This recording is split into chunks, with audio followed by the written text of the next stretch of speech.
You know, I'm American. I was born in the United States. I was born in New York. I got to go to New York City public schools. I got to go to a great university, and that gave me the combination of being an American, having an American education, gave me the right and the freedom to choose what I love to do and do that. I've never been in a situation where I was forced to do something I didn't want to do. And that's pure luck, as I tell my neighbors in Zuidkafbuurt. Some of these people, they're really kind of forced into a situation. They don't really have as much choice as you have when you're born in New York.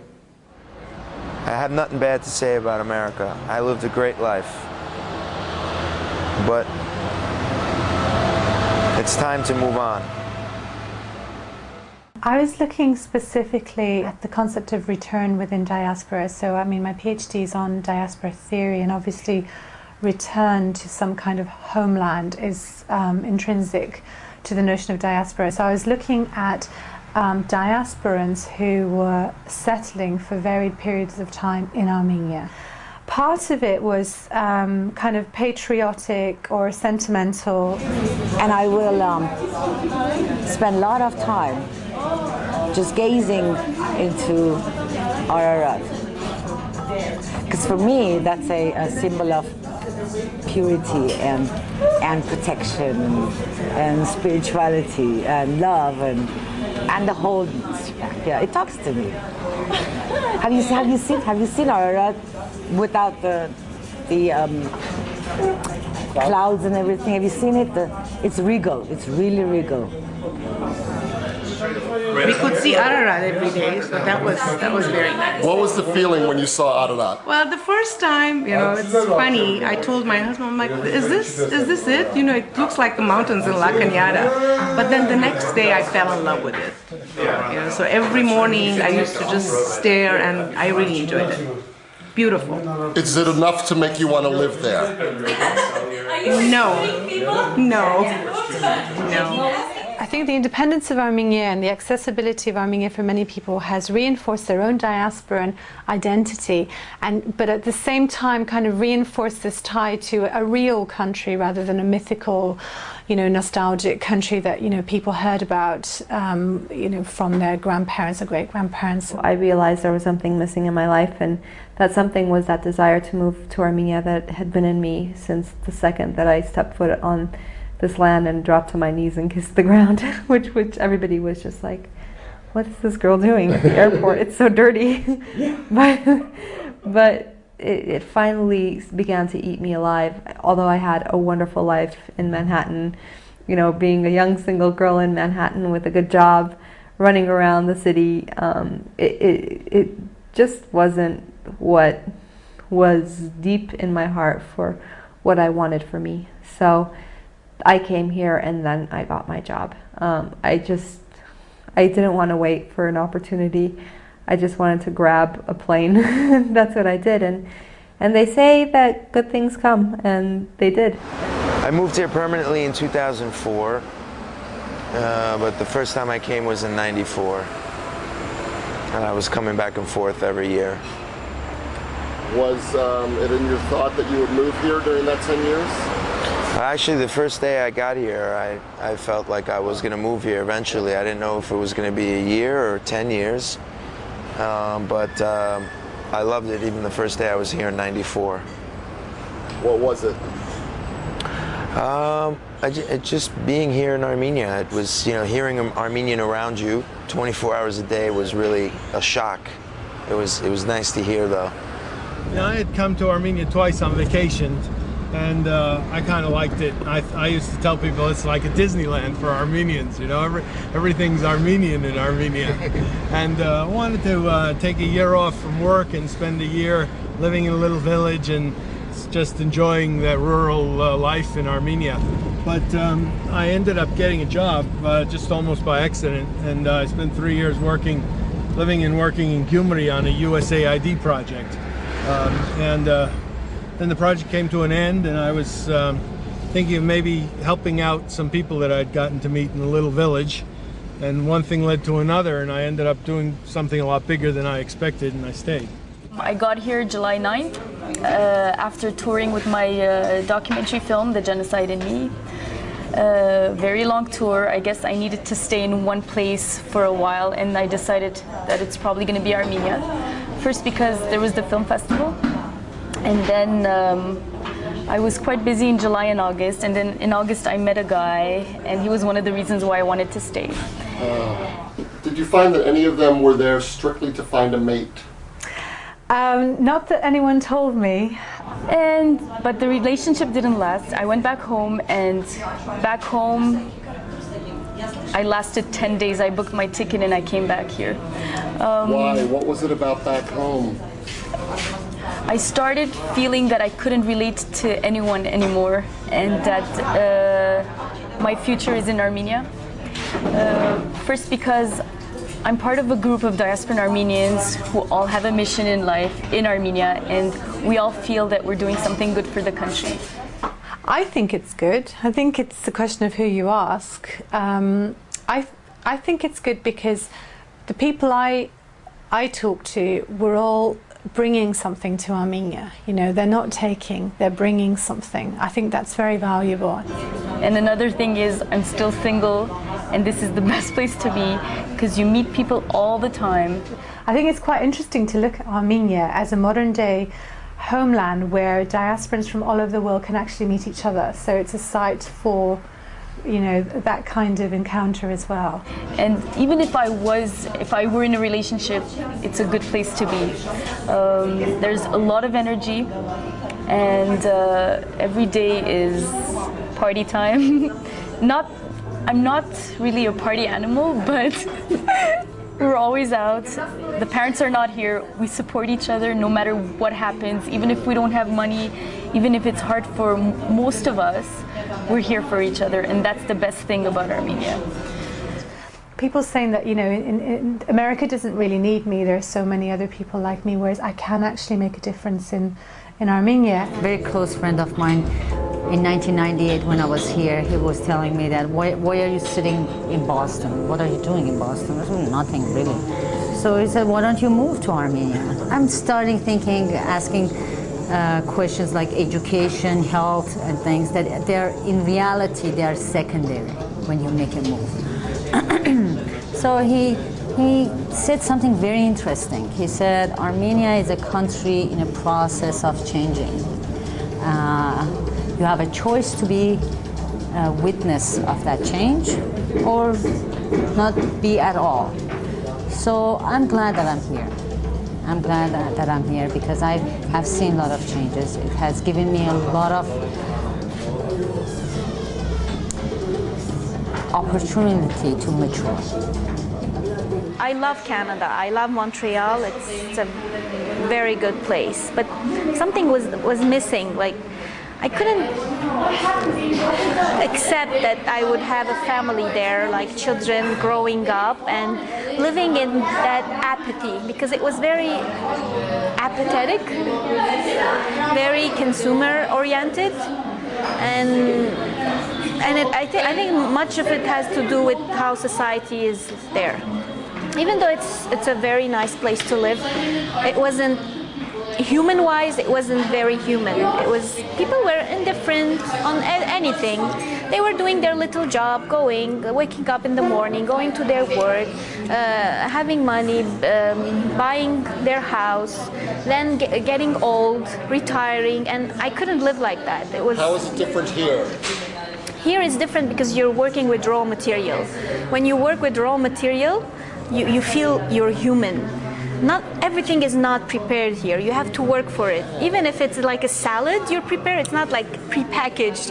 You have to go get it, find it. Sometimes you don't find it, and that makes you feel human. That makes you feel that not everything is happy, secure in the world. I don't know if you want to hear this or not, but I'm going to tell you. The only thing that I miss from living in Boston is garbage disposal. But it is. So you would be too American to move to Armenia? I am very opinionated, and I do voice my opinion.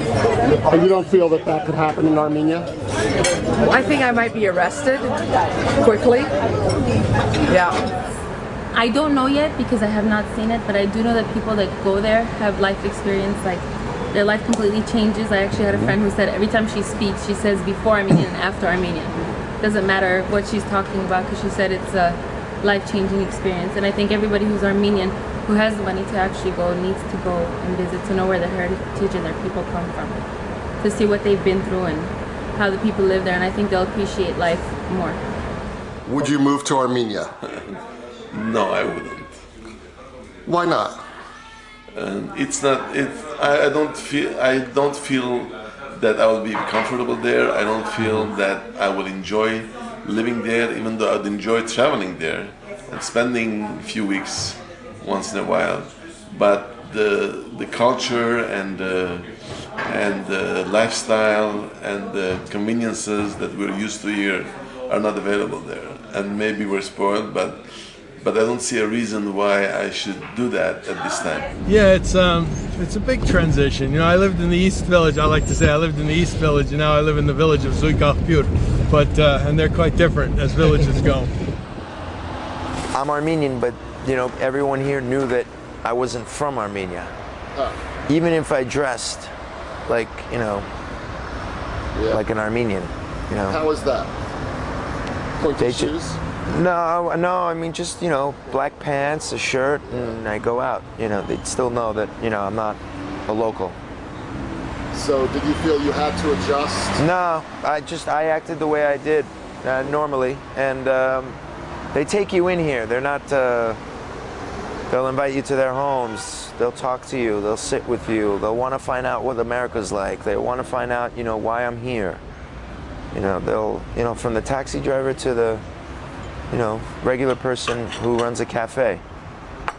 This is my Yerevan apartment, where I used to stay a lot when I was working on my USAID project, but where I practically never come anymore. But go ahead. My apartment in the East Village wasn't as nice as this. You know, I didn't have any view at all.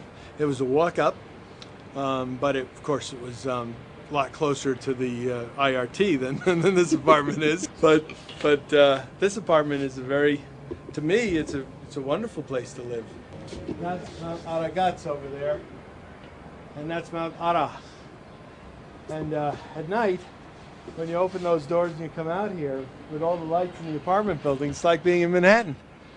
It doesn't cost me much money to maintain it or own it, and my friends and relatives get to stay here. The thing that sold us on this complex is just the quality of the construction and the fact that it's going to have pretty much every Western convenience you could ask for. You know, inside washer dryer, underground parking, security, swimming pool. Okay, so you're going to feel right at home, right? Yeah. Better than home. But we don't have a pool in America. Yeah. True. Dad had just gone to an interview in San Francisco, and it was the night he came back, and we were talking, and they said, guess what, we're moving to Armenia. And we were really upset, and we tried to change their minds, but it didn't work. Yeah. And now how do you feel? It's not as bad as you think. It's not as bad. I like it a lot. How long have you been here? About a month. So new friends already, and it's only been a month. You're going to be here for maybe years, you know? 2 years. Is that and all? Counting. Okay, you say that now, 2 years and counting. Do you think you'll be saying that in 2 years? No, I probably will want to go back, but I'll definitely miss you. But we're coming every summer to Armenia, so it'll just be like home for 3 months, and then we'll go back to America, so it'll be perfect. They've done an amazing job adapting to, you know, the fact that TV here's sort of lame and sort of. Which is a blessing. Shopping's lame. You know, shopping. But Italy is right here, so. Italy is right next door. And Paris. So it's the best shopping there. So you just go on a 3-hour flight and then you're there. That's all, just 3 hours. Yeah. And so you were in Beverly Hills. What's the zip code here? We don't know. We don't even know our address. Zip code. So you went from 90210. 90210 to zip code unknown. Yeah. Is it different? Yeah, it's different. The kids at school are much nicer here, but the building's very not good. It's not remodeled and doesn't have marble in the bathroom like our Beverly Hills school did. You know, you just think to yourself, what happened? I mean, why did this have to happen to me? I'm 14 years old and I'm changing my lifestyle right now because my parents forced me. You know, at the moment you might think that's just bullshit. No one can force me to do that. But let me tell you something. Living through these 5 years, I've learned so much about life, and I can say that I'm very happy that I'm living in my homeland right now because I'm a U.S. citizen. I can go back and come whenever I want. It's not a problem. You know, I love America. I was born in America. But I just feel so home. I feel like I'm in home in Yerevan. I mean, look, I'm sitting in one of the best cafes in one of the best cities in the world. Here, one of the most difficult things is watching movies in English because Kino Moskva is only Russian movies. So as soon as someone gets a DVD from the States, we're like, okay, movie night. And it's a big thing for us. Well, you know, growing up in the U.S., most kids develop easier. I mean, we start talking about, you know, drugs, sex, and going out with having boyfriends and girlfriends, and I didn't know that it wasn't really accepted to talk about such things like that here. So I remember I was 14 years old and the girls were asking if I had ever kissed before, had a boyfriend or done this, and I was so naive. I was just telling them all these things, and then 1 week later the whole school was talking that I was this whore and I'm this messed up chick from America, and I had so many problems. Every time I'd walk around this, oh my god, oh here comes the whore, here comes the whore. Armenia has changed a lot since, you know, back in the Soviet days. I mean, you see a lot more girls. You see a lot more liberal girls now. Of course, there's still the conservative girls. Yeah, you see conservative girls, but you see some liberal girls there too. You know, you're like, wow, in Armenia. When I feel there's a lack of respect, that's when I stand up and I say, you know what, maybe you should wait in line because I've been here for 15 minutes and it's rude to just cut in front of me and do what you have to do, even if it's just to buy cigarettes.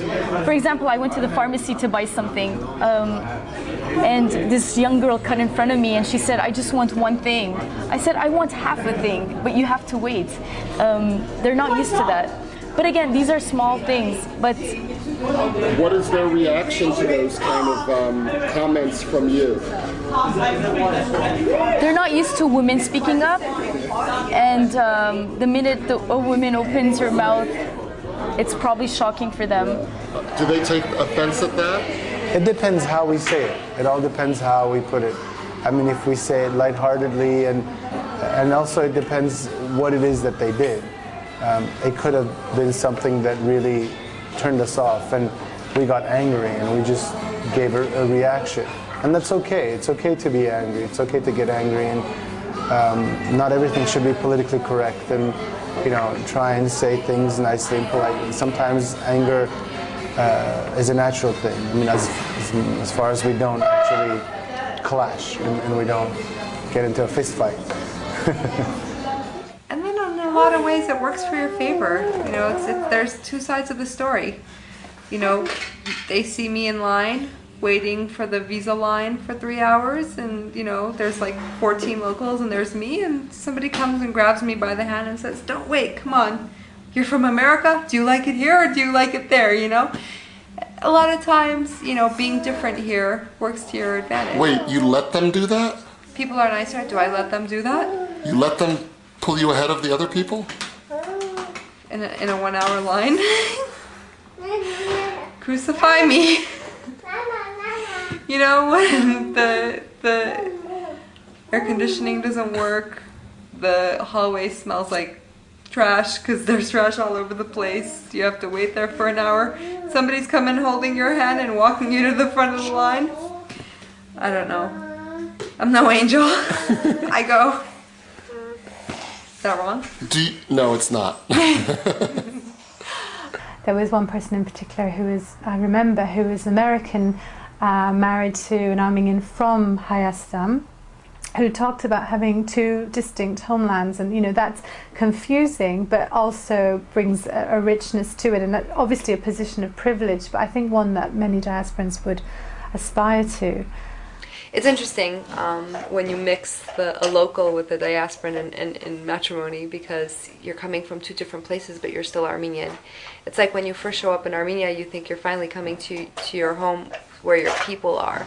And then you meet the people and you realize you're totally different. You know, yes, you are Armenian, but it's not, you know, it's not the Armenian that you know, you've known. And so you have to kind of adjust and learn. Parents are struggling in the diaspora to keep their children Armenian and Armenian friends, Armenian getrons and everything, going to the church. I don't have that stress here. So I will concentrate on developing their personality as humans and not as Armenians, because everything is Armenian here.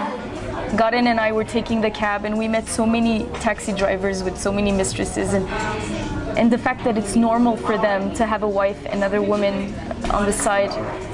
But you have to look deeper into why that problem exists here. It goes beyond what you see, what is normal for them. So do you try to change their opinion? No, because, for example, I had a driver, he's 18, last year I had a very young driver, and I said, the minute you get married, is it okay for you to have another girl? And he goes, yeah, of course, because that's what he's seen from his father. But we can't generalize. Again, there's good families, there's people who have never had mistresses, but I hate generalizing. But it is a problem. There's a lot of problems. Abortion is a big problem here. But I think I need to focus more and see the statistics, or talk a lot to women who have been in those cases, to be able to conclude something and tell you, you know what, Robert, this is what happens in Armenia. Wherever I go, it's the same situation. It's always women hidden behind their kitchen, and as if they don't exist, as if they're there only to serve men, to prepare food, to think about the children, to like clean the house, and nothing for themselves, as if they didn't exist, not as persons, not as women. They didn't have a body, they didn't have sexuality, they didn't have nothing. So when we decided finally to come here to live, I said, oh my God, how can I be able to live in it's such a macho society? And plus I have two daughters that I can see them in this society, how they can evolve as women. So I founded this women's center with two other friends who are local women, local Armenian women. And whenever we meet, we said, oh my God, this is wrong with women. This is what's happening to women. We don't feel like we have much rights here. We feel discriminated. And we said, why don't we find a space for us? Կանանց ռեսուրսային կենտրոն, բարի ձեզ, շնորհակալություն, ինչով կարող եմ ձեզ օգնել? And that's why we started the space. We started with 3 people. Now we're 15 active women who are working there, volunteer. The purpose of this place, most of all, is to create a safe space for women to gather in Armenia and to feel important, to have a voice that they can show, to talk about their problems, and then to start being part of society, because they're not part of society. They're not part of government, they're not part of decision making, they're left behind. Of course, we have a lot of resistance. Last year we were situated at the Yerevan State University. We were working on campus with the university students, and we started giving sexual education classes, courses, training, and they said, thank you very much, you're out. You know, it's like, it's not something that we need to talk about. They told us, like, why do you talk about this? It's not important for our women to talk about this. So there are different kind of obstacles that we find. But when you live outside in the States or Canada, you can go to any shelter and they will accept you. But here, as a woman, you don't even have a shelter to go to. Armenia was an awakening for me. Like, I was thinking differently when I was outside, and as soon as I came in Armenia, as if I was in touch with myself, and I really understood myself here as a woman and as a person. I'm going to show you this article they just printed on the family. And it's really funny because they have a shot of me being domestic, which unfortunately is not one of my skills. So this was the cover. It's me and the kids. And then here I am being domestic. Right there, bottom left. Is that really you? No. They made me. I'm like, it's not me. I don't do that. And they're like, what shots did It'll be very nice. If you want it, I'll do it, but it's not Do you me. find attitudes in Armenia sexist? Not as much anymore. I think that's one of the main reasons I wanted to move here. I wanted to break those stereotypes of gender, but it's not really an issue anymore. But I do get called a strong woman, so I think they recognize active women and passive women. When I see how close families are here and how knit they are, I want to be a part of that. So when I married an Armenian from here, it was just an added bonus to be a part of that closeness that you really see, you know, falling apart in some cases in the States.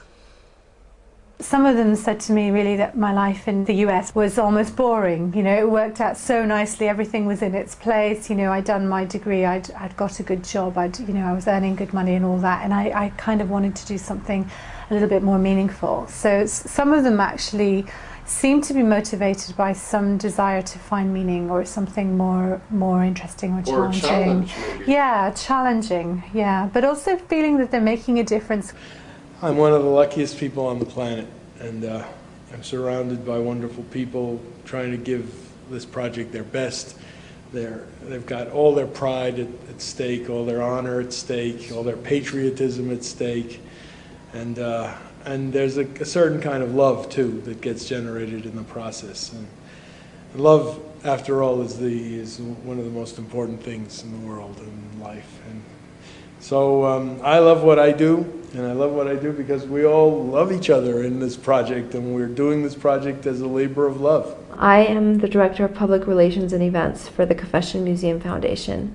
We are a nonprofit organization, and we are set on building an art museum here in Yerevan, an international museum of art which will bring the best of the world to Armenia and will bring Armenia to the rest of the world, the best of Armenia to the rest of the world. We will definitely put Yerevan on the map of international art. That's what I do. I'm the executive director of the Paros Foundation, which is an organization that we've started with the Strout-Kulhanjan family in San Francisco. Roger and his wife Julie and their family support several charitable endeavors here in Armenia. And they've gotten very involved in this entity called the Paros Chamber Choir, which is an amazing group of performers that all happen to be disabled. And they're amazing in and of themselves for their singing ability. So it's not just promoting the choir, it's changing the mentality within Armenia of people with disabilities. We basically meet diasporan Armenians every single day, like 365 days a year, and everybody has a mission. Even if it's their first time, we try to tell them that, you know what, you could find a job here, you could be part of an organization, do something good for Hayastan. So it's always fun to be here. That's the problem with Armenian Americans that come here. A big majority of them do not mingle with the local population. But I have to tell you something too, that I'm part of that group of diasporan Armenians, but I've been spending 12 to 13 to 14 hours a day with Garen, who's not a diasporan Armenian. And I think I also want to show people that it's possible to get together with local Armenians and do something good. So, bye. I remember being so impressed that despite the serious poverty they lived in, these people never asked me for anything. And here I was involved with a very big and important project in Gyumri, which was handing out housing certificates to people in Gyumri. And one day I ran into a member of the family in Gyumri. She had a big smile on her face, and I said, what are you doing here? And she said, well, I just received an apartment under the program. I said, my goodness, you were involved with the program and you never told me about it? And she said, oh, I wouldn't want to bother you. And I thought to myself, these are wonderful people. I love these people. So, and they were, you know, people were poor, but they worked so hard. And I said to myself, well, there must be something better these people can do with all this energy and get something more in return for it than this poverty. And finally, one of them said, well, it'd be nice if we could have a small cheese making station. So in the end, we built a cheese factory and a dairy farm. We meet at Rafik Hodjan's place. That's where everybody goes. He has a loft. So, and there's an Armenian girl who's diasporan. Her name is Shushik. She cooks for us every week, and we get together and we give her money. Like, we really support each other. We give Shushik 1,000 or 2,000 dirhams every time she cooks, and so we get together. We're maybe maximum 10 to 12 people. So that's about 20 to 25,000 dirhams for her. She wants to open a restaurant, so we're trying to support her. So this is how we work. I came here with no work. I sold everything in the States and I moved here. I put you know, my money into the house that we built, my family built, and then I took risk and got involved in, you know, business. I could have came here easily with a salaried job, no problem. No problem. I could have came here with a salaried job, but I didn't want to do that, so I got involved in a business instead. I wanted to own my business, or own part of a business, and run it, learn it from scratch and run it, and that's exactly what, you know, I've done. It's very easy to make money here. What is your experience? I mean, Western experience. It doesn't matter what I did. I'm a computer programmer, pharmacist, import, export, everything else. But now I'm in the construction development. I knew nothing about development, but this is a country where you can do anything you want. With the Western knowledge. Western knowledge. I started my own business. It's an advertising and marketing agency, and it's been 1.5 years. We're doing well.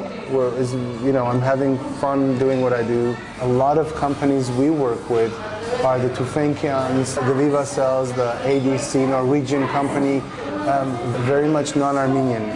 Okay, they come from abroad, they start a business here, they look for an advertising agency that understands them, a marketing company that understand how to do marketing the way they know how marketing should be done. There are some who come and start a business, again out of emotional considerations, and they pack up and go back, and you never hear from them. You know? One would wish that wasn't the case, but sadly enough it is. I truly believe that a lot of them want to come here, they want to do business here, they want to do good here. But then again, you have that small percentage that, you know, is here for only one reason, and that's, you know, not for Armenia's interests, but for, you know, other governments' interests. Yes, spies. There are a lot of people moving away from Armenia, so if we can stop that by really providing more business opportunities in Armenia, that would be a big success. The business environment is rather hostile. There are people who are trying, but it's very difficult. It's very difficult.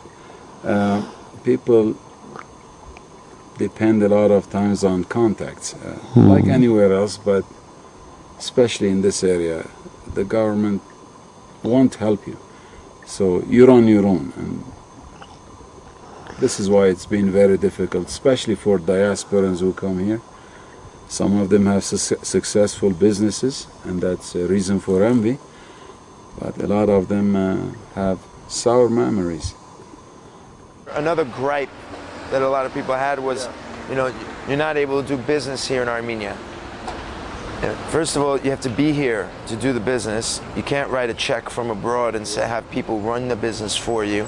You have to learn the business, you have to interact with your employees, and you gotta have hands-on. Those days are over, where people were just writing blank checks to NGOs, or they were just writing blank checks to businesses and having, you know, Araik and Heiko run the business for them, and then 6 months later it was over, it's finished. Where's my money? You have to be here. If you have the money, You abide by the rules because there are rules, and the rules change every day. There's a tax code that changes every day. There are regulations that change every day. You have to have a good accountant and a good lawyer, a decent lawyer, that will be able to work for you and keep up with the laws that are changing every day, because they're changing. It's a growing economy, it's a growing market, it's changing. I don't think we regret our life here. This is not something that we can say. There are many things we'd like to change, and I think that's what we try to do, is we actually try and push the envelope. And you know, when the service at a restaurant is not nice, we call the waitress and tell her that, you know, had you done this way, we would have been more happy. I feel there's a lot that needs to be changed in Armenia too. It's going to take time. Like little things, like waiting in line in banks because there's no red lines where people have to wait. I was opening an account at the Converse Bank, and I was at the counter, and I was writing personal information, and I had 7 people at the counter staring at the paper at the same time. So things like that just get on my nerves. Or you're waiting in line to buy bread, and just people cut off in front of you. But these are small things that you learn to deal with. The minute you accept that your life is in Armenia, that's the minute where you have to deal to accept these things. And try to educate. I don't like that word, but try to educate people and say, you know what, it's not possible to do this. You have to wait in line. And sometimes they think you're rude because you're telling them what to do or what you think. And that's the problem that America has today, which is imposing their will on everyone else and saying it's our way or the highway. And, you know, that's just not going to happen here. I'm not in a place to tell people what's right, because there's right and wrong, and there's what's right for you and what's wrong for you, and that might be different from what's right or wrong for me. And then there was a time during these past 4.5 years where we were ready to pack up and leave. We were just frustrated with everything, the people, the harshness, their attitude towards diasporans, their attitude towards non-Armenians, and a lot of racist remarks, a lot of hostile remarks, and just not remarks, I mean attitudes as well. Do you feel that it's your mission to bring change to Armenia? I did in the beginning. I thought that's why I was coming. But the more you live here, the more you realize that you need to change a little too.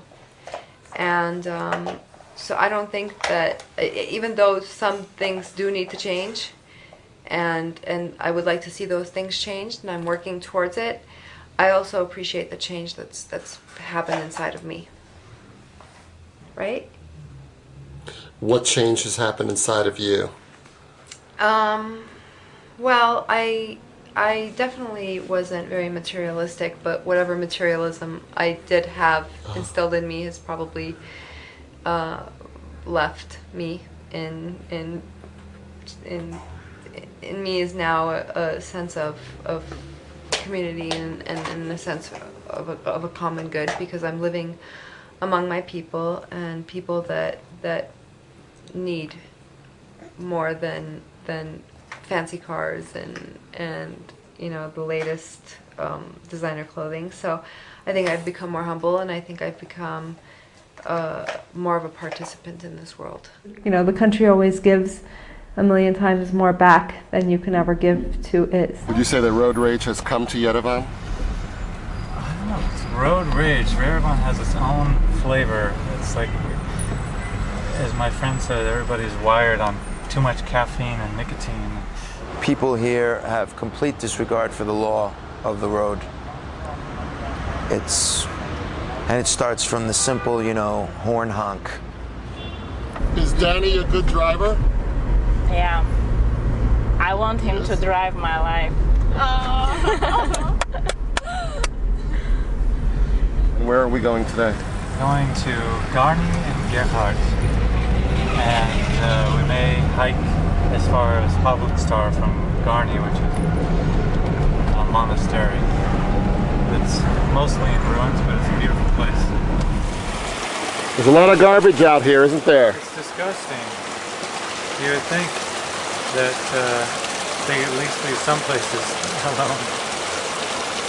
But everywhere. Is it a mindset that can be changed? I think right now there's just a real disconnect where people aren't thinking of it as a problem. I don't think they even notice it. But I would think it could be changed. Somehow helping people be more conscious of it and understand the problems of it, and then they can choose. Right now it's an unconscious behavior, I think. I do appreciate the community awareness that you learn as an American. I know that in kindergarten they teach you to, throw trash in a trash receptacle, and to, what would the city look like if you threw trash in a trash can? What would the city look like if you threw trash anywhere you wanted? Draw both pictures, put them up on the wall. Which one's more beautiful? These are elementary things that will come, but have not yet. Today I went to go look for an apartment, and I was going up the stairs, and there was they were doing work, so it was all dusty. And he said, "Wait till the dust settles before you walk up the stairs." And I said, "All of Yerevan is dusty." And he said, "Yeah, another 50 years." So I think we have another 50 years until our dust settles. And but even though it's dusty, it's still a good place to be. I love my village. I love those people. That's why I'm here.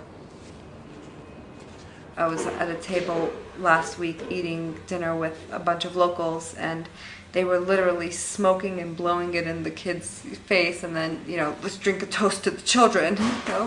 You really want to drink a toast to the children. Let's be healthy around them, and, don't expose them to secondhand smoke. It's not, there's no point in drinking a toast to them and then smoking and blowing in their face, you know what I mean? When the Dashnaks in Washington or the Armenian Assembly are pushing Congress for foreign aid, that they don't do it unconditionally, that they say, no, Armenia, we're not going to help you if you don't make some changes. If you don't clean up, if we don't see really that things are changing, we're not going to help you.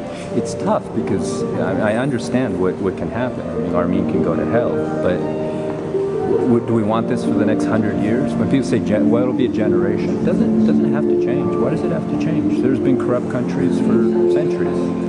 Why do we think it has to change just because a generation changes? It's a system that perpetuates itself. So you have Armenian Americans who come here and they're like, well, this is how this is done. Why is the government not doing this and that and all that? And my answer to them is, do you vote here?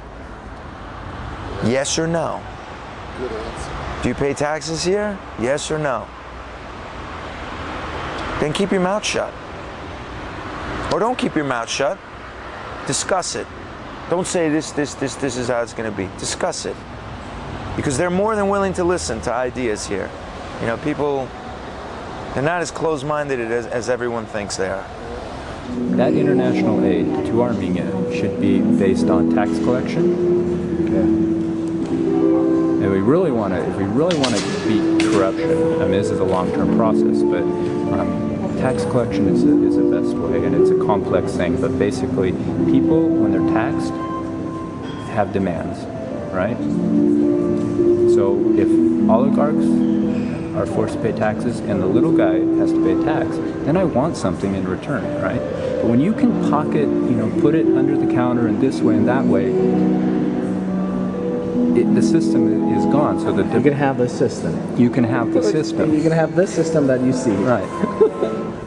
It's very difficult to go on like this, really, where you don't have a real opposition. The real opposition is outside the government, and the government isn't as caring as it should be in a democracy. But I am hoping that things will improve. There are good signs, very small ones, but things can't get worse. That I'm sure of. Now, the fact that I can say that in front of cameras is a sign of going forward, and I hope things improve. What do you think is the answer? People have to be honest, and you can't legislate honesty. That's the worst thing. Politically, there are questions there that people need to be sensitive about, especially in the current climate. So we don't, people, especially North Americans, were very aware of not being seen to be sort of colonizing the homeland, with their kind of Western capitalist liberal values. We order American hamburgers in Armenia, and that's okay. Doesn't mean we're becoming imperialists. You used to wear shorts in California? Yes, I did. Did you wear shorts when you first moved here? You know what? Yes, I did. I actually, I'll be honest with you. Of course, it was kind of, strange, on the streets. They were looking at me like, oh, why is he wearing shorts and this and that. Yeah, they had this kind of, I don't know, this mentality, this Armenian mentality, which I just I just don't fit in with. There are people that would smirk, if I walked with my shorts and flip-flops down the street. They would smirk and look at it. Okay, as long as they're not crossing the line and insulting me, let them smirk. Do you walk with shorts and flip-flops? So you were here during some rough times in Armenia, and things are better now? Things are better now. Yeah, we have to say things are better now, for sure. I would nuance that quite a bit, though. Yeah. It could be just better simply because things have to get better, because we were down the trough only a few years ago, and I couldn't see going further down. But whether going up is because of planning or the natural ambitions for people to survive. So you don't think it's a system that's set up most efficiently to make things go up? I don't know if there's a system, and we've lost so much confidence in our government that we don't know where they are heading, therefore we don't know where we're heading. How do you feel about raising your children in Armenia? Overall, I think it's a good quality of life for them. Because of the safety that we feel here. Everywhere we go, it seems like if we're going to a restaurant with the kids, the second we get there, the waiter takes our order and then takes our kid. So they're having fun. They want to play with the baby. So it's good because you have a much more comfortable relationship with everyone around you. So your waiter can be your babysitter, and even there have been so many times where we've gone to a restaurant and they've said, can we take him walking? And the waiter and the kid are walking down Abovian, and we're stuffed away in the restaurant enjoying each other. So do you like living in Armenia? I guess I'll take that as a yes. We feel that it's much safer as far as not being too stressed with the kids, playing outside or running around or going to school. Are they going to, is the teachers going? Are the teachers going to abuse them, or are they going to be kidnapped, or all the Western fears?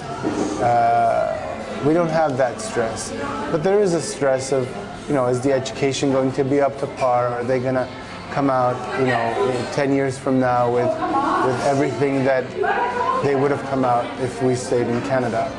We love it. We love it. What's the best part about living in Armenia? The people. Yeah. The people. Yeah. Yeah. What is it about the people? Just everybody's like family. It's like so one great. big family. You don't feel like you're a stranger. Can you learn to speak Armenian? Yeah, we learn really, really fast. What can you say in Armenian now? Ուրախ տարեթարց Հայաստան. What can you say to someone watching that may be considering moving to Armenia? What should they do? They should move to Armenia. It would be such a better quality of life than so many lives that I've witnessed in the States. I'm not saying everyone's life in the States, but it's an amazing quality of life. You really feel valued, you feel valuable, you feel like you contribute and that your contribution matters. Especially with the internet today and all the news services and all the internet sites on Armenia today, you can get up-to-the-minute, up-to-date news on Armenia every day. You could see really what's going on from top to bottom, you know, politically, economically, socially, culturally. You could see what's going on here in this country. So use the internet. Would it be difficult for someone that doesn't speak Armenian to live here? No, not anymore. Not anymore. That is very amazing. I don't think that's amazing in a sense that majority of people, Armenians, speak 3 languages minimum. So I think you can survive.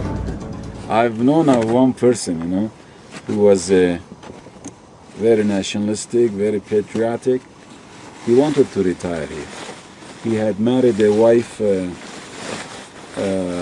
was from Armenia, and they worked in the US for a number of years. So he sold everything, left his job and came here. 3 months later he was back in the US and in a dire situation of having lost his job, you know. The least he should have done is come here as a visitor, stay here for 6 months and decide whether this was his place. You can't just expect people to be the way things are back home. You have to be ready for surprises. A diasporan Armenian would have to come here and visit Armenia for a lengthy period first, but not just Yerevan. He would have to go see the country northeast, southwest. You have to go to Karabakh. You have to go stay in Goris for a couple of days. You'd have to go to the northeast, stay at Sevan. You know, come back in the winter, see what it's like here in the winter and the spring. So may basically come in, let's say, summer going into fall for a couple of months. Then come, let's say, in February and March, you know, and see what it's like. And then make a decision. And I think it'll be a very easy decision, especially if they're young, because the youth is coming. It's starting to come. So I would say that there's great potential here. I'd say there's a lot of fun to be had, And I would say that there's a lot of satisfaction to be had. There was one person in particular I remember, who was American, married to an Armenian from Hayastam, who talked about having 2 distinct homelands, and you know that's confusing, but also brings a richness to it, and that obviously a position of privilege, but I think one that many diasporans would aspire to. It opens doors, you know. It's a small country. You're a big fish. For some reason, it just becomes a part of you. Every day as you live here with the people, it just really becomes a part of who you are. And we honestly, truly do love the Armenian people so much that it really turns out not to be so much of a sacrifice, but so much an enjoyment that we're doing here. What's your name? My name is, right now I would go by the name Elder, so I'm Elder Schroeder, but my real name is Jacob Schroeder. And what does this say? Jacob Schroeder? Yeah, this is my name, Yeret Schroeder.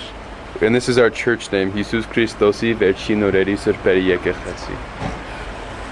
That's great. If there's any way you can get back to your homeland, you got to do it, because the people leaving every day, but to protect those cultures and those traditions that are so rich and so vital to this people, you got to come back. We're asking you to come back. Do you miss your friends in the United States? I do miss them. I do miss my family and my friends, but this is my home now. So if they miss me, let them come and visit me. Well, I do go once a year to the state for doctor's appointment, whatever. But when I go over there, I miss this place so much, Armenia, that I have to come back. Especially the last week of my staying in the United States, I count the days and hours when am I going to go back to Armenia. Well, it is my home now, so that's why I love it. I was born in Iran, I grew up in the States, and I'm maturing in Armenia. So that's, life brought me here. I needed a very big change. I had 3 choices, actually 4 choices. Moving to Iran, going to Washington, going to Glendale, or doing something really absurd, which it wasn't absurd at the time. Actually, I needed a change, so I came to Armenia. Were you scared? No. No. Why would I be scared? Change is good. We want to be a good example to other diasporan Armenians and show them that this is the place to be, and that's it. This is the future. I feel more positive lately. I know that we had a very rough year. I'm very cognizant, very burdened, very bothered by March 1st and the events. On the flip side, I'm very proud that my people's voices are continuously loud and getting louder. I'm also very proud of the changes I've seen in the government in the last few weeks.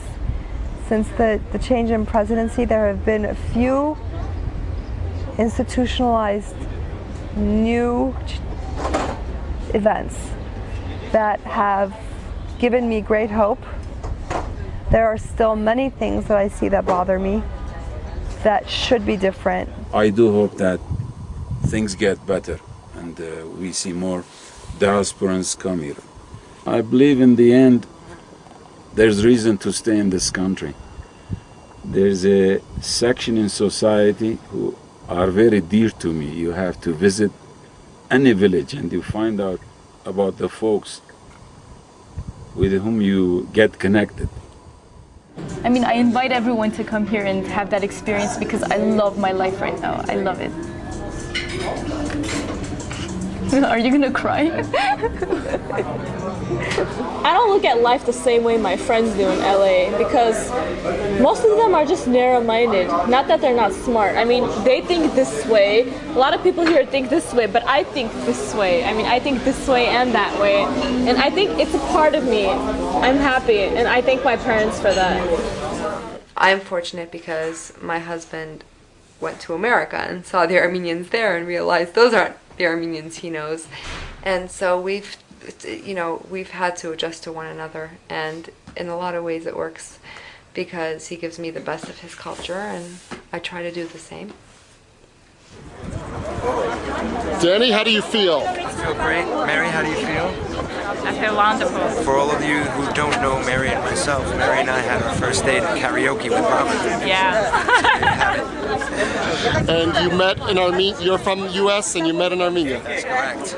The marriage is just the last step in a year-long relations, and for the first period we had problems to understand each other, our families, but by the time that we made that decision, everything was great, and we just have a great fun.